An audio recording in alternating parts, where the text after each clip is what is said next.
গঙ্গাসাগরে দেখা মিলল ভুতুড়ে ভোটার, সঙ্গে ভোটার লিস্টে জলজল করছে মৃত ভোটারদের নাম। প্রতিবাদ বিরোধী থেকে সাধারণ মানুষের, কিছুটা হলেও স্বীকার করলেন সুন্দরবনের উন্নয়ন মন্ত্রী। রাজ্যে যখন ভুতুড়ে ভোটার ও মৃত ভোটার নিয়ে হইচই, ঠিক তখনই গঙ্গাসাগরে দেখা মিলল ভুতুড়ে ভোটার আর ভোটারের নাম জলজল করছে ভোটার লিস্টে। মুখ্যমন্ত্রী মমতা বন্দ্যোপাধ্যায়ের নির্দেশে তার অনুগত সৈনিকরা যখন ভুতুড়ে ভোটার ও মৃত ভোটারের খোঁজে মাঠে নেমেছে, তখন পিছিয়ে নেই দক্ষিণ চব্বিশ পরগনার গঙ্গাসাগর। গঙ্গাসাগরের বিধায়ক বঙ্কিম হাজরা তার দলবল নিয়ে ভুতুড়ে ভোটারের খোঁজে নেমে পড়লেন রামকোচর গ্রাম পঞ্চায়েতে। পিছিয়ে নেই তাদের দলবল, মাঠে নেমে সমানে সমানে টক্কর দিয়ে চলেছেন। রামকোচর গ্রাম পঞ্চায়েতের 59 নম্বর বুথ, বর্তমানে 60 নম্বর বুথে ধরা পড়ল রাজু, এক ভুতুড়ে ভোটার। একই সঙ্গে ওই বুথে 25 থেকে 30 জন মৃত ভোটারের নাম জলজল করছে। বিরোধীদের অভিযোগ, এদের নাম ভোটার তালিকায় রেখে তাদের নামে রেশন থেকে সরকারি সমস্ত সুযোগ সুবিধা ভোগ করছে শাসক দলের কিছু লোকজন ও রেশন ডিলাররা। যদিও বিরোধীদের এই সমস্ত অভিযোগ সর্বত্রই মিথ্যা ও কুৎসা রটনা বলে জানিয়েছেন সুন্দরবনের উন্নয়ন মন্ত্রী বঙ্কিম হাজরা ও জেলা পরিষদের সদস্য পাত্র। এতদিন সারা রাজ্য জুড়ে যে ভুয়ো ভোটার নিয়ে হইচই হচ্ছে, আমরা দ্বীপাঞ্চলে বাসী হিসেবে ভাবছিলাম যে একটু স্বস্তিতে আছি, কিন্তু এখানেও দেখছি সেই ভুয়ো ভোটার ধরা পড়ছে। তা বাদেও এখানে 10 থেকে 12 বছর আগে মারা গেছে মৃত ব্যক্তিদের নামও ভোটার লিস্টে জলজল করছে। আর এই মৃত ব্যক্তিদের নামের যে সমস্ত সুযোগ সুবিধা সরকারি, সব রেশন ডিলাররা, তৃণমূলের নেতারা মেরে খাচ্ছে। তার বাড়ির লোক অভিযোগ করছে যে লিস্ট থেকে নামটা বাদ দেওয়া হোক, তা সত্ত্বেও বাদ দেওয়া হচ্ছে না। প্রশাসন খুঁজুক, এই ভুয়ো ভোটার আর মৃত ব্যক্তিদের নামগুলো বাদ দেওয়া হোক। আমরাও দেখছি, আমরা প্রশাসনের চোখে আঙুল দিয়ে দেখিয়ে দেব যে কতগুলো ভুয়ো ভোটার আছে। প্রশাসন যদি এই ভুয়ো ভোটার আর মৃত ব্যক্তিদের নাম যদি বাদ না দেয়, তাহলে কিন্তু আমরা এই ভোটার লিস্ট নিয়ে হাইকোর্টের দ্বারস্থ হব।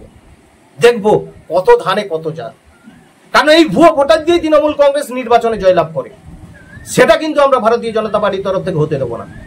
মন্ত্রী মশাইয়ের নেতৃত্বে আমাদের বুথের BALA যারা বুথ লেভেল এজেন্ট আছে, ওদেরকে নিয়ে কালকে 59 নম্বর বুথে আমরা পর্যবেক্ষণ করলাম। মৃত ব্যক্তির তেমন যেটা বলছে তার কোনো সত্যতা নেই, তবে 59 নম্বর বুথে বর্তমানে যেটা 59 শেখ রাজু বলে একজন ভোটার পাওয়া গেছে, সম্ভবত ভুয়ো ভোটার, তার কোনো অস্তিত্ব নেই। এছাড়াও আমরা খোঁজ নিয়েছি রুদ্রনগর গ্রাম পঞ্চায়েতের 110 নম্বর বুথে 3 জন ভোটারের নাম নতুন করে সংযুক্ত হয়েছে অনলাইনে, কিন্তু ওর বাস্তবে কোনো অস্তিত্ব এখনো আমরা পাইনি।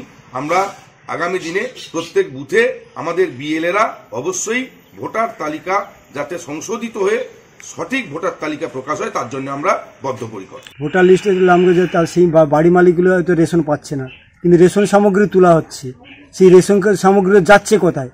তার মানে হচ্ছে এখানে দুর্নীতি, কালোবাজারি চলছে। এই কালোবাজারি দুর্নীতি আটকানোর জন্য আমরা বিডিওকে জানিয়েছি, রাজ্যপালকে জানিয়েছি, তার কোনো সদুত্তর এখনও আমরা পাইনি। যাতে সুষ্ঠুভাবে এই নামগুলো কারেকশন হয়, তার জন্য আমরা আবেদন জানাচ্ছি।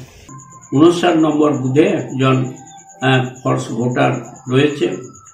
অতএব যারা গতকাল বিভিন্নভাবে বিভিন্ন মিডিয়াতে ভারতীয় জনতা পার্টির নেতৃত্বরা যে কথা বলেছেন যে সাগরে প্রচুর ভুয়া ভোটার আছে, কিন্তু ভুয়া ভোটার এখানে নেই। 2-1টি জায়গাতে আমরা দেখতে পেলাম, একটা জায়গাতে।